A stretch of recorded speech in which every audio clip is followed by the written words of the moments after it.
Welcome to this video on working at heights and fall arrest training. This session covers critical safety practices to ensure a secure working environment. The purpose of this training is to provide essential strategies for fall protection and preventing slips, trips, and falls. Our goal is to eliminate hazards, ensure proper equipment use, and ensure regulatory compliance. Our primary objectives are to reduce workplace injuries and fatalities by teaching hazard recognition, the proper use of safety equipment, and emergency procedures. This policy applies to hazard recognition. We must learn to identify slip, trip, and fall risks on both flat surfaces and at heights, including assessing high-risk areas. Furthermore, this applies to equipment and safety practices. This includes the correct use of ladders and scaffolding, as well as maintaining personal protective equipment like harnesses.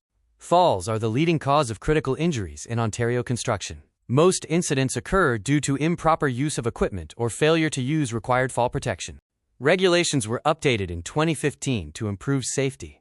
Section 26 of the Construction Projects Regulation outlines the minimum requirements for fall protection and mandatory training. Fall protection is legally required in various scenarios, such as working at heights over 3 meters, 1.2 meters if the work area is used as a path, working near machinery or near bodies of water and hazardous substances, and through openings on a work surface. Additionally, guardrails are mandatory for workers exposed to falls of 2.4 meters or more when accessing perimeters or open sides of floors, bridges, or scaffolds. When guardrails are not practical, other methods are required, such as travel restraint systems, fall restricting systems, fall arrest systems, or safety nets. These methods range from hazard elimination and physical barriers to specialized systems designed to limit fall distance or catch a worker in the event of a fall.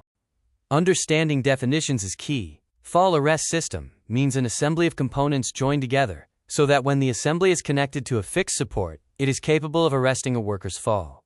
Fall restricting system means a type of fall arrest system that has been designed to limit a worker's fall to a specified distance. Fixed support means a permanent or temporary structure or a component of such a structure that can withstand all loads and forces. The structure or component is intended to support or resist and is sufficient to protect a worker's health and safety and includes equipment or devices that are securely fastened to the structure or component.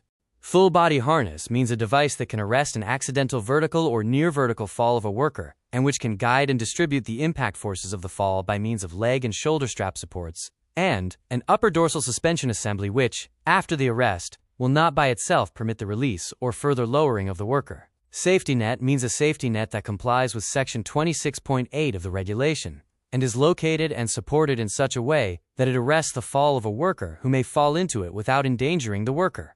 Travel restraint system means an assembly of components capable of restricting a worker's movement on a work surface and preventing the worker from reaching a location from which he or she could fall. Fall prevention is always the priority. If it is not possible to prevent a fall, then fall arrest systems must be used to stop a worker from hitting the ground. In summary, fall prevention utilizes devices like guardrails and process changes to eliminate hazards before they can lead to an incident. A travel restraint system allows a worker to move to the edge of a work surface, but physically prevents them from falling over it. It consists of a harness, lanyard, lifeline, and a secure anchorage point. When guardrails or travel restraint aren't practical, we look to fall arrest methods. These are ranked in order of priority: fall restricting systems, fall arrest systems, and safety nets.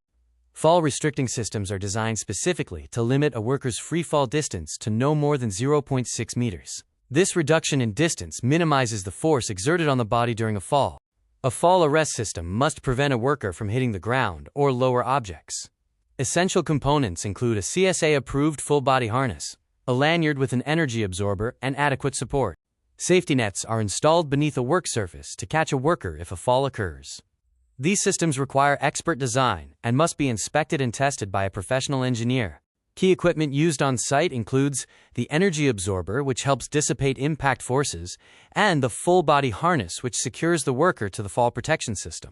A proper fit for your full-body harness is vital. Begin by adjusting the chest strap so it sits snugly across the middle of your chest. Next, ensure leg straps are adjusted so a fist can fit snugly between the strap and your leg. Finally, adjust shoulder straps so the back D-ring rests between your shoulder blades. Before using fall arrest systems, employers must assess hazards. Fall arrest should only be used when prevention methods, like guardrails or platform equipment, are not possible.